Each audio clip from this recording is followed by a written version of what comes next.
Dragon Age the Veilguard Shills are not happy with Warhorse Studios co-founder Daniel Vavra after he humiliated the game by comparing it to his Kingdom Come Deliverance game, which released over 7 years ago. Roll this up over at phantompulse.com. You can find the link in the description below. I encourage you to head on over, become a paid subscriber, help support our efforts to erase woke ideology from the video game industry and our culture at large. So this is what has all of these shills really, really upset.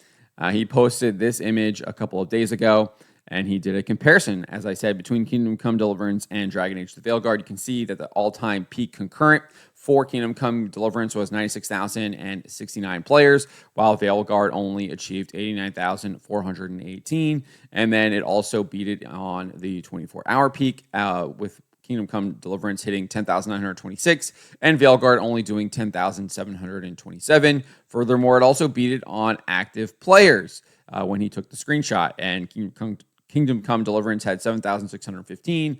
Dragon Age the Veilguard had 4,635. As I noted, the game Kingdom Come Deliverance was on sale, I think, for about $6 at the time. I think it's still on sale right now. I think that sale is going to be coming to an end later this week, but it was still on sale. But I think Veilguard also had some kind of like 30% sale or something like that going on too, and that didn't really matter at all. And anyways, as we'll get to, just because it was on sale doesn't really belie the point that he's making or belittle the point that he's making, because you can see the all-time peak for Kingdom Come Deliverance was still higher than Dragon Age the Veilguard, 96,000 again, compared to just 89,000. So let's get into what some of these people had to say. And Vavra actually fired back at a number of them as well too. So we'll read his responses too. And he says, this person here says, there are a million reasons why you shouldn't post or even think this way. As a developer who knows what it's like to be in the trenches and who knows that in this industry anything can happen, you can and should be more mature than this. So clearly trying to concern troll him, saying that he's somehow being immature for making comparison between two games, just is just kind of wild, right? And then Vavra's like, thank you for your advice on how to think. Because yeah, this guy is literally acting like a child, trying to tell him what he was thinking and then tell him how to think, and did it in a very kind of condescending way, right? Condescending way there.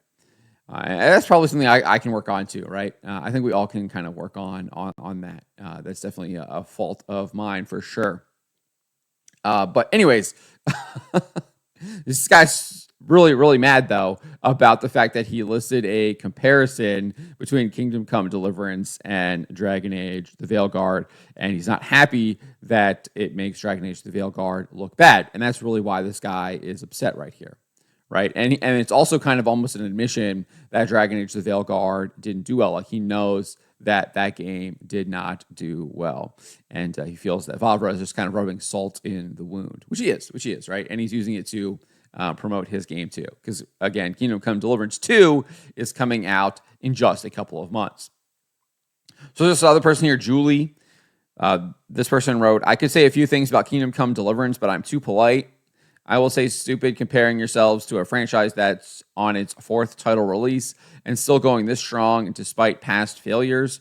We'll see if Kingdom will make it there with the same numbers, but I suggest zip it until... And then Vavra just was like, past failures, LOL.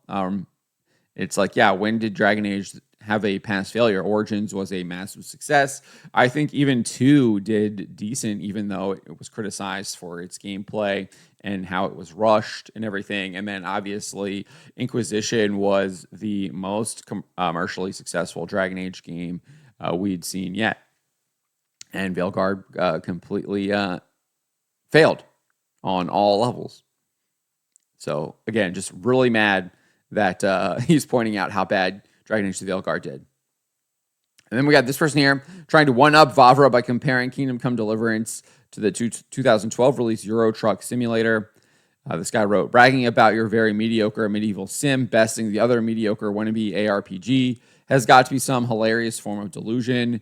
Chill, some basement dwellers like your crap simulator. There's more people playing a truck simulator than your crap medieval sim. And Vavra kind of killed him with kindness here and says, yeah, they are my friends. We had a beer not long ago. I wish them all the best. So I just kind of found that a little funny. This guy was trying to like own him by comparing Kingdom Come Deliverance to Euro Truck Simulator 2. And what it really does is it shows that Euro Truck Simulator 2 is just even more successful than Dragon Age the Veilguard, and it makes Veilguard look even worse. The guy didn't think it really through if he was gonna try and come out and defend Veilguard by making it even worse by this comparison. I thought that was kind of funny. So we also have this guy right here, as we said kind of at the beginning of the video, kind of talking about the sale. And he says, $5 game on sale versus $70 game full price. It's not that hard to think, babes. He's right. It's not that hard to think. Because Matthew West here points out, by that logic, Suicide Squad, which is at a 95% discount, should have thousands of players. Oh, wait, price has nothing to do with player count. I'll disagree with that on a little bit. I do think that price clearly does have something to do with player count. I do think that the discount was bringing people to the game, but I also think that the game clearly had quality. So I think that plays a massive factor, and that is why you didn't see people playing Suicide Squad despite it being 95% discount, because people weren't paying for it. Obviously, there's the Sweet Baby Inc. boycott. Suicide Squad Kill the Justice League was worked on by Sweet Baby Inc. But there's obviously the quality issue with Suicide Squad. And then this guy says, my main difference is that Suicide Squad game was considered a flop from any possible angle. That was kind of his cope after he got called out, right? He's not denying what Matthew is saying here. He's just trying to change the argument, move the goalpost. And I think we can argue that Dragon Age the Veilguard was considered a flop from any possible angle as well, whether that be sales, whether that be player count, etc. I think very similar to Suicide Squad, Kill the Justice League. Then you have another person trying to make a similar argument. Your game was on sale for $5, but of course you didn't include that because it would disprove the nasty point you're trying to make. Punching down on your fellow game devs, grow up, grow as a person. I'll be sure to never play a game of yours. Yeah, it's kind of weird. Your game was on sale for $5, but of course you didn't include that because it would disprove the nasty point you're trying to make. Again, you go back and look at the all-time numbers, and you see that Kingdom Come Deliverance is higher than Dragon Age the Veilguard. Again, and when did it hit that peak? When it wasn't on sale, when it released. So again, kind of missing the forest for the trees right here with this person. And then we got this guy, Devin Carlisle. Could be a girl, I don't know. Said, dude, I was actually considering buying your game, but if this is how you're going to act towards other hardworking devs, I think I'm going to keep my money. I doubt this person was ever going to buy Kingdom Come Deliverance 2. This is just a concern troll. In my opinion, you see this all the time. And then another person here, Paul SEETHE. I was going to pick up Kingdom Come 2, but I'm going to pass now. So again, kind of making the same comment here as Devin did. And again, this is all just concern trolling, because we can see that Kingdom Come 2 is even going to be more successful than Dragon Age the Veilguard. Look at the fact that it sits 13th on SteamDB's most wishlisted upcoming Steam games and is currently 94th in top sellers despite not releasing until the beginning of February. Furthermore, the game has 106,200 followers, at least when I wrote this a couple days ago.